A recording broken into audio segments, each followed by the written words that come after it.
The human who died in her arms, the sky was red with smoke. The ground shook under her boots. Fire burned on the horizon. Alien ships fell from the sky like broken stars. The war had come to its end, but no one had truly won. Solari moved carefully through the ruined battlefield. Her armor was cracked, her left arm bleeding. She ignored the pain. Her eyes searched the wreckage, her heart pounding harder than the bombs that had fallen only hours ago. Then she saw him, a human body, half buried under metal and dirt. Still. Broken. Familiar. Jax?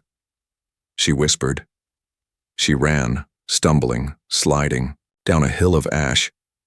Her knees hit the ground next to him. His face was covered in dust, blood on his lips. His eyes were closed. His chest wasn't moving. "Jax!" she shouted, grabbing his shoulders. "No, no, not like this." She pressed, her ear to his chest. Nothing, no breath, no heartbeat. She had seen death before, too many times. She was a scout, a warrior. Her job was to find survivors or report their deaths. She was trained to stay calm. But not this time. "You idiot," she whispered, her voice shaking. "Why? Did you save me?" Hours earlier, Jax had thrown himself in front of her when the enemy fired. A huge plasma blast, meant to kill her, had hit him instead. She had screamed his name, dragged him out of the fire, begged for help. But he had smiled even while bleeding. "You'll live. That's enough." Now he was cold. His smile was gone. Solari stayed there, holding him, even when the sun went down. No one came. No rescue ships, no medics. Just silence. At midnight, she dug a grave with her bare hands. The ground was hard. Her fingers bled. But she didn't stop. Not until it was deep enough. Not until she laid him down gently. She placed his old metal necklace, a small charm of his homeworld, in his hand. "Sleep well, Jax," she said softly, tears on her cheeks. "Thank you." Then she covered him with soil and rocks. She marked the grave with a broken spear, and she left, alone. 5 years passed. Peace was signed. The war ended. Species that once killed each other now traded goods and shared councils. Solari became a patrol leader in a quiet zone. She kept to herself, spoke little, smiled less. But she never forgot him. She still wore the broken charm he once gave her, the one that matched the necklace she buried with him. It was scratched and dull now, but she touched it every night before sleep. One morning, Solari went to the marketplace in the city of Ishara. She carried a small basket and a data pad. She needed supplies for her patrol route. Nothing special. The market was busy. People of many species walked around. Voices, laughter, smells of cooked food filled the air. Then she heard it. A voice. Familiar. "Impossible. Can I get 2 units of protein mix? The red kind." She froze. No, it couldn't be. She turned slowly. Her heart pounded hard, and there he was. Jax. Standing, in line at a food stall, alive, talking, breathing, wearing a brown jacket and travel boots. His hair was shorter now. His face had a scar across his jaw. But it was him. It was him. She dropped her basket. People stared at her, confused. She didn't care. "Jax?" she whispered. He looked over at her. His eyes met hers. But there was no spark of recognition. He gave a polite smile. "Do I know you?" Her chest tightened. "Jax, it's me. Solari. I saw you die." He blinked. "Sorry, I think you have the wrong person." She stepped closer, desperate. "Your name is Jax Keller. You were in the 7th Human Recon Squad. You fought at Talus Ridge. You saved me. I buried you." His face went pale. "I don't remember that," he said quietly. "My name is Unit 43A. I'm a trader from New Arcadia." He turned and walked away. Solari stood frozen. Her fingers trembled. Unit 43A? No. This was wrong. This was all wrong. She followed him. He moved fast through the crowd. She tried to stay close. Her mind raced. If he was alive? How? Why didn't he remember her? What did they do to him? He disappeared into the crowd. She lost him. For a long time she stood there, staring at the spot where he vanished. Then she touched the charm around her neck. The one he had given her. She whispered, "You were dead. I buried you. How can you be back?" But the charm had no answers, only silence. The return no one believed. Solari could not sleep that night. The image of his face haunted her. The voice, the scar. The way he said her name like it meant nothing, like she was just another stranger in the market. But that couldn't be. It couldn't. She had buried him. She had cried over his cold body, the broken necklace she wore still pressed against her skin, proof that she wasn't crazy, that he had existed, that Jax was real. But now he walked among the living with no memory of her, no memory of who he once was. And worst of all, no recognition in his eyes. By morning, her decision was made. She dressed in civilian robes and returned to the marketplace. She stood near the same food stall where she had seen him the day before. She waited in silence, her eyes scanning every face, her ears tuned for the smallest sound. Hours passed. Then she saw him. He wore the same brown jacket, carrying a small pack slung over one shoulder. He walked with a slight limp, but there was strength in his posture, discipline in his movements. Military. Jax's movements. This time she followed him from a distance. He moved through the outer markets, then down a side street, into the older districts where trade zones turned into restricted sectors. The human side of the city, marked by cold concrete, tall cameras, and clean silence. Solari kept to the shadows, her eyes narrowed, her breath steady. He entered a secured compound, a small building, plain on the outside but covered with surveillance. Nodes. Only humans allowed inside. That told her everything she needed to know. He wasn't just a traitor. He was being watched, or worse, controlled. She backed away slowly and returned to her quarters. Her mind raced with questions. What if this wasn't Jax at all? What if it was a clone, a copy, a trick? But deep down, she knew the truth. He was real. But something had been taken from him. She needed help, answers. But no one would believe her. When she reported the sighting to the council, they laughed quietly and told her it was stress, that the war had left scars, even on the EE strong. She was advised to take rest leave. Sometimes our hearts see ghosts, one elder said kindly, but they are not always real. But Solari knew ghosts didn't walk, talk, or carry the exact same scar under their jaw, and they didn't call themselves Unit 43A. So that night, she broke the law. She wrapped herself in a cloaking field borrowed from her days as a scout. With every step, she felt the weight of risk. If caught inside the human zone, it could mean arrest or death. But none of that mattered now. He was in there, and she had to know the truth. She slipped through the shadows and climbed a storage lift to the top level. She crouched by the window, peering inside. His room was small, plain, military style. And there he was, sitting on a bed, staring at a datapad, alone. Solari waited. Her heart pounded. Then, as if pulled by a memory, he touched the side of his neck. Slowly, he opened a small metal box beside his bed. Inside it was a necklace. His necklace, the twin of the charm she wore. She gasped. Not loud, but loud enough. His head snapped up. He looked toward the window. Solari froze. He stood, eyes narrowing, moving toward her position. She dropped the cloak, stepped into view. He didn't raise an alarm. Instead, he whispered, "Who are you?" Solari's voice shook as she spoke. "You saved my life once. On Talus Ridge. You told me something before you died." He blinked. "Died? You said..." She stepped closer, her voice a broken whisper. "You saved me before. Will you save me again?" For a second, the air was still. Then something inside him broke. Jack stumbled back, hands clutching his head. His eyes rolled upward. He gasped, fell to his knees. Memories, images, flashed like lightning across his mind. Her face, fire, pain, a battlefield, her voice calling his name. Solari rushed inside. His body shook violently. His voice cracked as he said one word. Solari.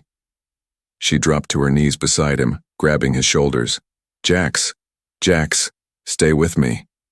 But he collapsed into her arms, just like he had 5 years ago. Only this time he was alive, and something inside him had just woken up. The truth buried in his mind. The bunker walls were cold and damp, hidden beneath the lower levels of the city. Dust floated in the stale air, and old lights flickered above, casting long shadows on the cracked floor. Solari sat beside him, watching his chest rise and fall in slow, shallow breaths. Jax lay on a makeshift bed of torn blankets and thermal padding. His face was pale. Sweat clung to his brow. But he was breathing. He was alive. Solari still couldn't believe it. It had taken everything she had to carry him here. Through back alleys, past patrols, beneath the streets no one cared to patrol. She didn't know how long he'd stay unconscious or what damage had been done to his mind. But she couldn't leave him. Not again. Not after finding him. Not after hearing him say her name. That one word, Solari, had broken her open inside. She hadn't heard it in 5 years, not since the day he died in her arms. Now, as his body stirred gently beneath the thin blanket, she leaned closer. Jax, she whispered. I'm here. His eyes fluttered open. At first they were blank, glassy, but then they sharpened, focused, locked on her face. He flinched as if trying to place her. His hand reached out slightly, then fell back. I saw you, he muttered. In the fire. You were crying. Solari nodded, her throat tight. Yes, you saved me. And they took you. He looked around, confused. Where are we? A safe place, under the city. No one knows we're here. He sat up slowly, wincing. His hands shook. Something's wrong with my head. She reached into her bag and pulled out a small device, an old neural scanner from her scout days. Hold still, she said softly. The scanner beeped as it passed over his skull. Solari's eyes narrowed as she read the display. There were implants, foreign, buried deep in his brain and spine. They did something to you, she said, trying to stay calm. They changed your memories. They installed control devices.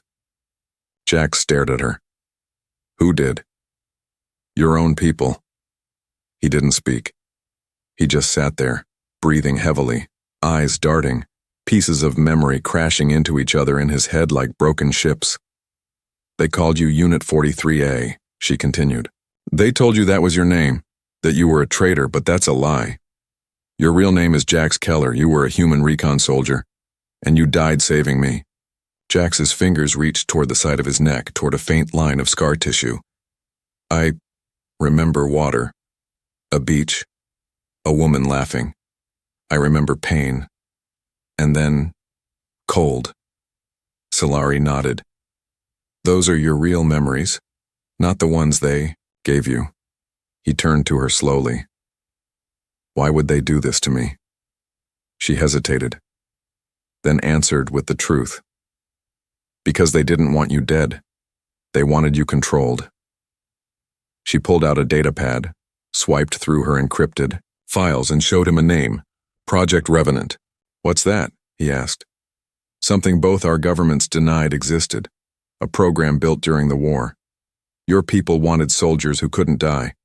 They took the bodies of those who fell in battle, especially those who showed unusual survival traits, and they rebuilt them, wiped their memories, turned them into tools.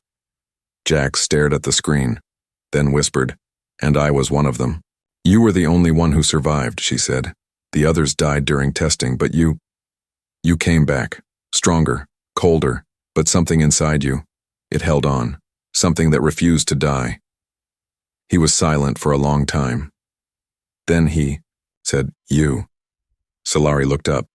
"It was you?" he said, touching her arm gently. "You're the reason I'm still here. You were the piece they couldn't erase." Her throat tightened. Tears stung her eyes, but she held them back. He leaned against the wall, breathing deeply. "There's more in my head. I can feel it. Memories that haven't come back yet. Pieces of me trapped behind walls." Solari nodded. "We'll find a way to unlock them. All of them." Jax turned to her, his voice low and serious. "What happens when they find out I'm missing?" "They'll come for you." "And you?" "They'll call me a traitor, maybe worse." He looked at her for a long moment.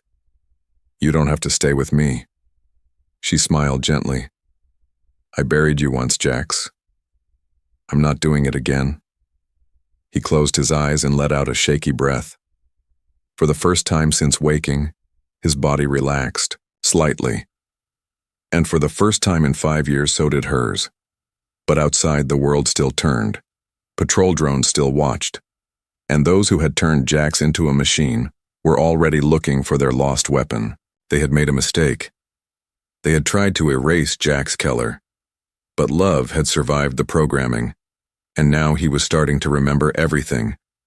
Hunted by both sides, the silence didn't last long. 3 nights after Jax awoke, a strange buzzing sound filled the bunker, faint at first, like distant static but growing louder. Solari was sharpening her blade in the corner when she heard it. She froze. The hairs on the back of her neck stood up. Her instincts, honed by years of survival, whispered danger. Jax looked up from his seat on the floor. He had been trying to meditate to calm his racing thoughts, but now he was tense, alert. "Do you hear that?" he asked. Solari nodded. "Detection drone, low frequency, human-made." They exchanged a glance, then moved. They packed in silence, not out of fear, but urgency. This wasn't just about staying hidden. If they were, found Jax would be taken back to the same people who had buried his memories, turned him into something less than human. And Solari would be branded a traitor for protecting him, maybe worse. As they moved through the back tunnels, Solari thought about how fast everything had changed. When she first saw him in the market, she thought she was losing her mind. But now he was beside her again, moving with purpose, each step more confident than the last. The more time passed, the more he remembered. Fragments of old missions, names of fallen friends, moments of laughter that cracked through the cold shell built around his mind. But with each memory came pain. Headaches, nosebleeds, sometimes even tremors. The implants weren't designed to handle reactivated emotions, and every time Jax got too close to something real, the system in his spine pushed back like a dying beast. Solari hated seeing him like that, broken, fighting himself. But she also admired his strength. Even half lost, Jax was still the man who had once stepped in front of a plasma blast to save her. They surfaced in the abandoned warehouse district, using old maintenance hatches. Shadows clung to the steel corridors and flickering lights painted the walls with brief flashes of orange. They paused to catch their breath. Jax leaned against a crate. "I had a dream," he said suddenly. Solari looked at him. "What kind?" "You, standing in the rain, calling my name. But every time I reached you, something pulled me back, like chains." She stepped closer. "Those chains are breaking." He gave her a faint smile. "Yeah, but someone's not happy about it." Suddenly, the night was torn open by a siren.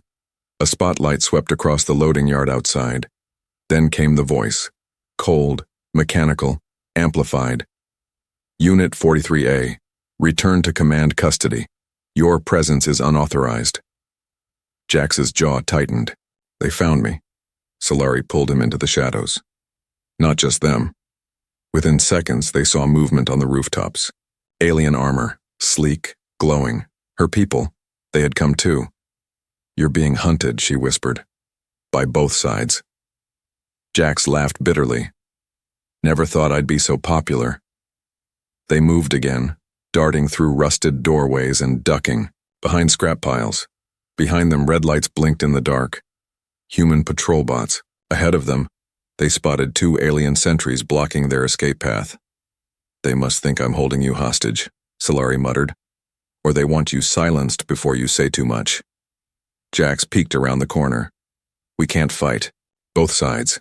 Solari drew her blade. "Then we run faster." But just before they could move, a strange noise echoed nearby.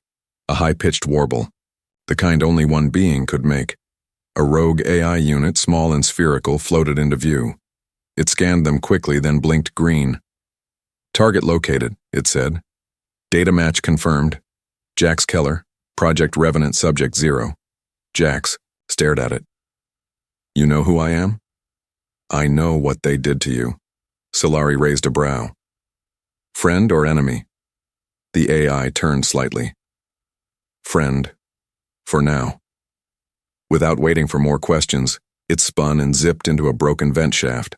"Follow me if you want to live," it chirped. Jax looked at Solari. She shrugged. "At this point, why not?" They followed. The AI led them deep into a forgotten part of the city, where humans and aliens rarely went. Ancient structures, dark tunnels, rooms full of flickering monitors and forgotten tech. The AI hovered near an old terminal and projected data onto the wall. Project Revenant was designed to test resurrection implants, it explained. But it was more than that. They needed a soldier who could walk through death and remember none of it. They erased your memories after every mission. But you were different. Jack stepped forward. "How?" "You remembered her," the AI said, pointing at Solari. "Even after full memory wipes. You said her name, screamed it. They tried again, and again. But your neural pathways reconnected every time. That made you dangerous." Solari looked at him. "You fought to come back, even when they tried to erase you." Jax turned to the AI. "What happens now?" "They will keep hunting you," the AI said. "But now you have a choice." "What choice?" "You can run forever, or you can make them afraid." Jax glanced at Solari. She nodded. "Then we make them afraid," he said, because now he had memories and fire. Memories that burned the ruins were quiet now. No soldiers, no screams, only the wind, soft and tired, drifting over the scorched bones of a battlefield long forgotten. Tall grass had begun to grow where fire once raged. Broken armor and shattered. Weapons lay half buried in the soil like ghosts trying to rise. Jack stood at the edge of it all, silent, still. Solari stayed a few steps behind, watching him. She had brought him here not to reopen wounds, but to help him understand who he truly was. This place, Talus Ridge, was where he had died. Where she had buried him with her own hands. Where their lives had split into before and after. He walked slowly, each step crunching old ash beneath his boots. "I remember this place," Jack said finally, his voice low. She didn't speak. She let him feel it. He moved through the ruins like a man lost in a dream. His eyes scanned the broken terrain, not searching for danger, but for something inside. Himself, fragments, echoes. He passed the remains of a downed alien fighter and paused. "There," he said, pointing. Solari followed his gaze. A shallow dip in the ground. Overgrown now, but she saw it. The place she had dug with trembling hands. The grave. He walked forward and dropped to his knees. For a long time, he just stared at it. The wind lifted dust into the air. The world held its breath. Jax reached into the soil and dug with his hands. Not with anger, but with need. After minutes of silent work, he uncovered it. A worn-out human combat helmet. Cracked, down the center. Next to it, a small bundle wrapped in old cloth. He opened it. Inside was a dull metal necklace, his own. The one Solari had taken from his neck, then buried with him. His hands shook as he lifted it. He turned to her slowly, eyes wide. "You really buried me." She nodded. Her throat burned with emotion. "You died in my arms, Jax." Your heart stopped. Your eyes went cold. I screamed for help, but no one came. His hand closed tightly around the necklace. His breath came faster now.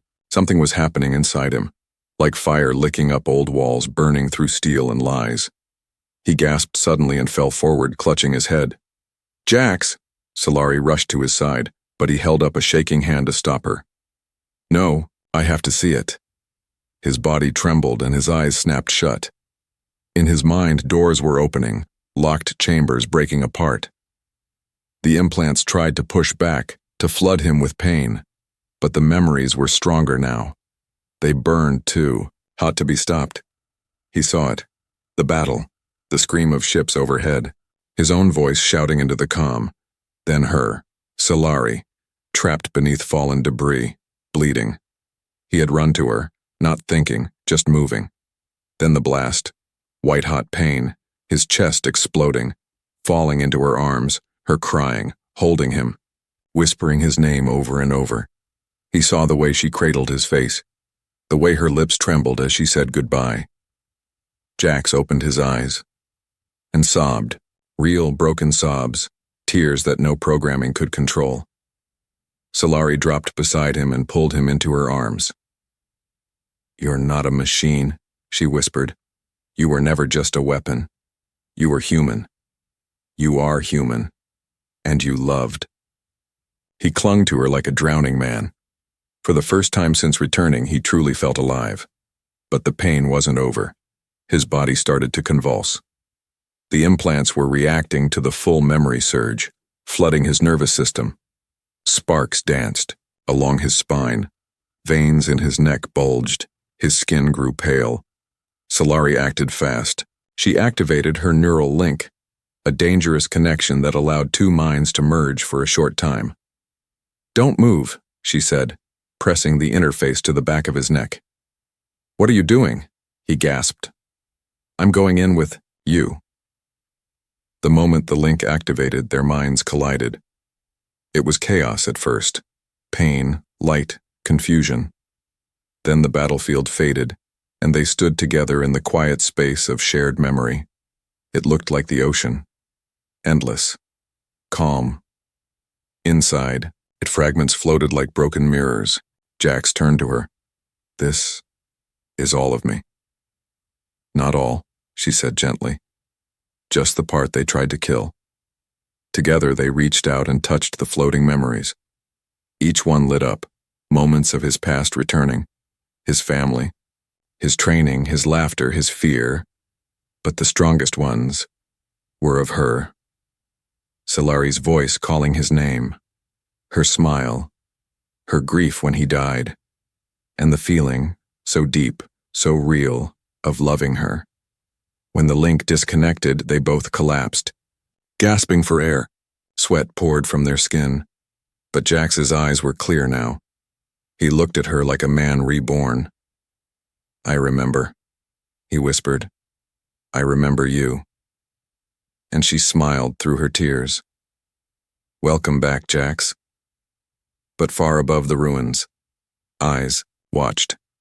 Drones hovered in silence, and the ones who built Project Revenant now knew the ghost had come back to life.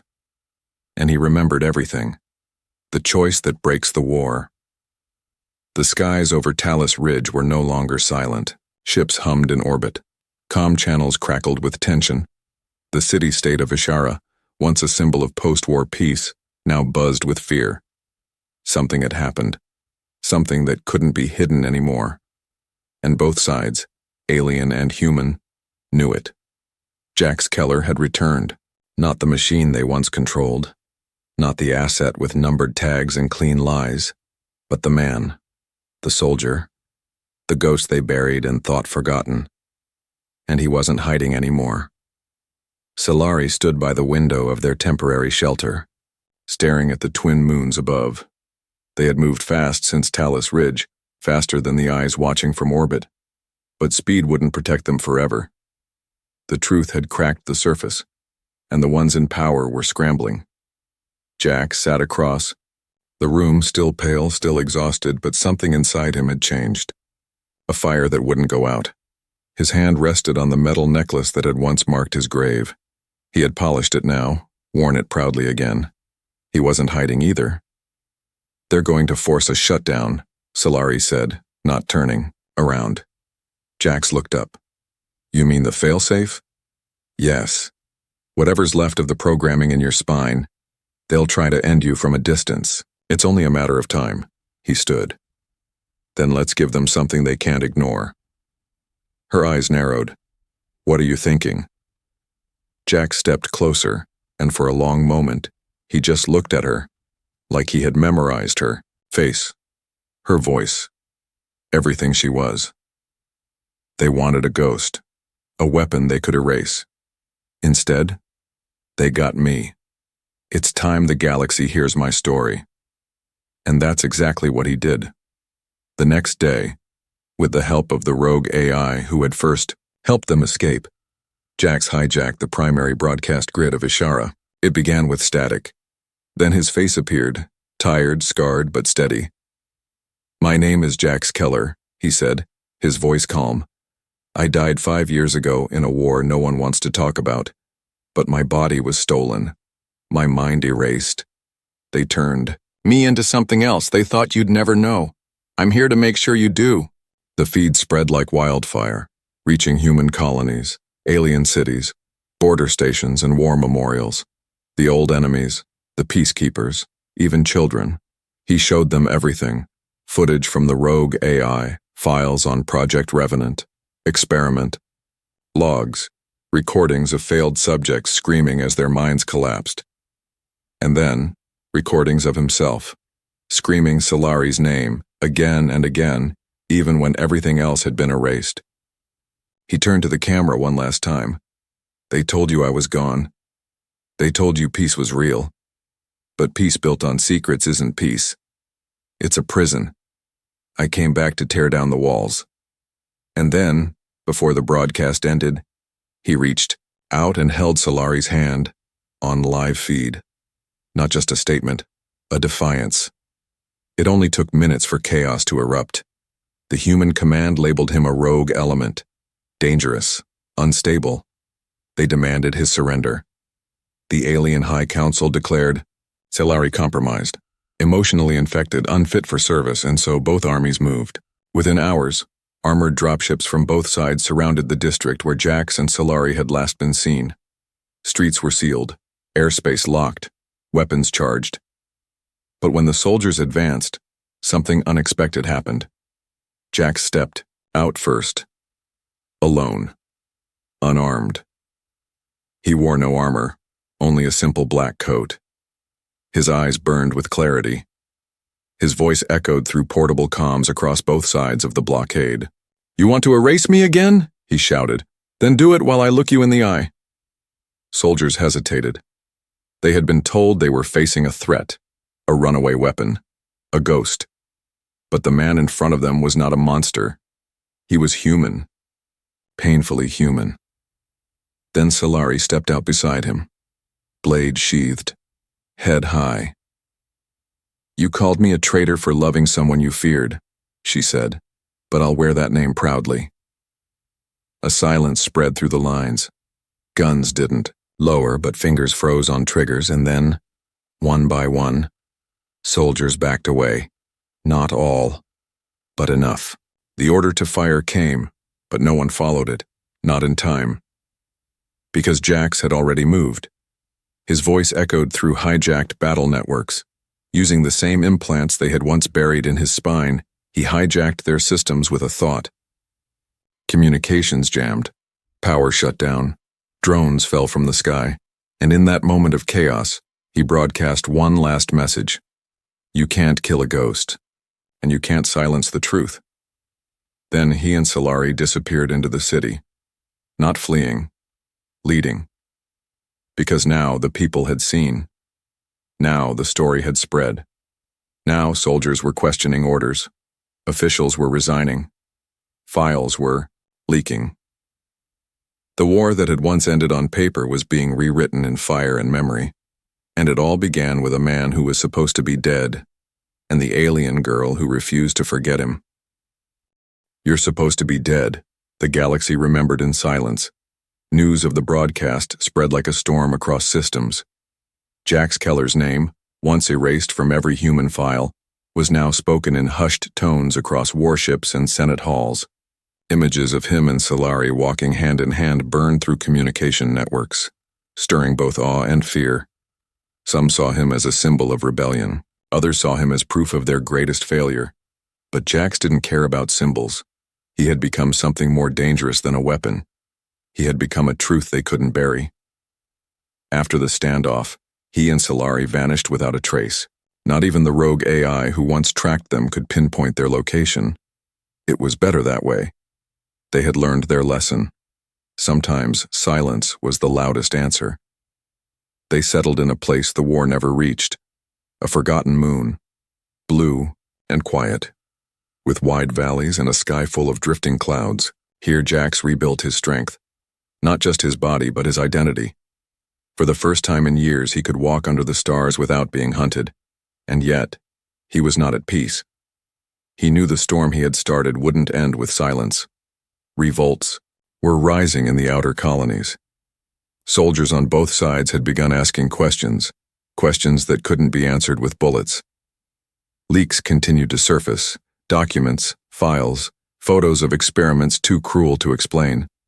Each day, more people joined a movement born from the words of a man who had come back from death. Jax, the ghost. The human who wouldn't stay dead. One evening, he stood by the edge of a crystal lake, his boots deep in the soil. Solari sat behind, him sketching quietly into an old notebook. He watched the water ripple. It reminded him of memory, calm on the surface, storms beneath. "Do you regret it?" he asked without turning. Solari didn't look up. "Regret saving you? Or regret falling in love with a dead man?" He smiled faintly. "Both." She stood and walked to his side. "I don't regret anything. If I had to bury you again, I'd still choose you." He looked at her then, eyes full of fire. "But you won't bury me again." She took his hand. "No. This time, we live." Weeks later, they received a visitor, a child, small, quiet, no more than 8 solar cycles old. Her skin was pale green, her clothes too big, her eyes wide with questions. Jax spotted her near the old cargo dock at the edge of the village. He walked over slowly, cautious but curious. The child didn't run. She just stared at him, then whispered, "You're supposed to be dead." The words hung in the air, soft but heavy. Jax knelt to her level. "I was. For a while." She frowned. "But they said ghosts can't come back." He smiled gently. "Maybe I'm not a ghost. Maybe I'm just someone who got another chance." The girl stared at him for a long time, then reached into her small satchel and pulled out a tiny carved figure. It was of him. The same jacket, the same scar. Someone had made it from memory and passed it on. She handed it to him. Jax blinked, touched. "You kept this?" The girl nodded. "My father said you were brave. He said you made the war stop." Jax looked down at the carving. So small, so fragile. He remembered the war, the rage, the fire. Now all that was left was this. A story passed from one life to another. He looked up at her again. "What's your name?" "Lenari," she whispered. "Well, Lenari," he said, standing tall. "Do me a favor. When someone tells you a ghost can't come back, you tell them this. Sometimes love is louder than death." She smiled.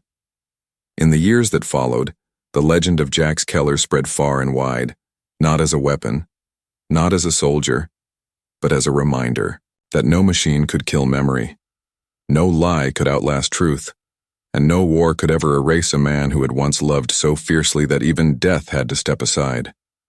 In time, human and alien histories would be rewritten. The name Jax Keller would appear in both books, side by side with Solari, the alien girl who refused to forget. And in quiet corners of the galaxy, children would whisper the tale of a human who came back from the dead, and a world that could never silence him again.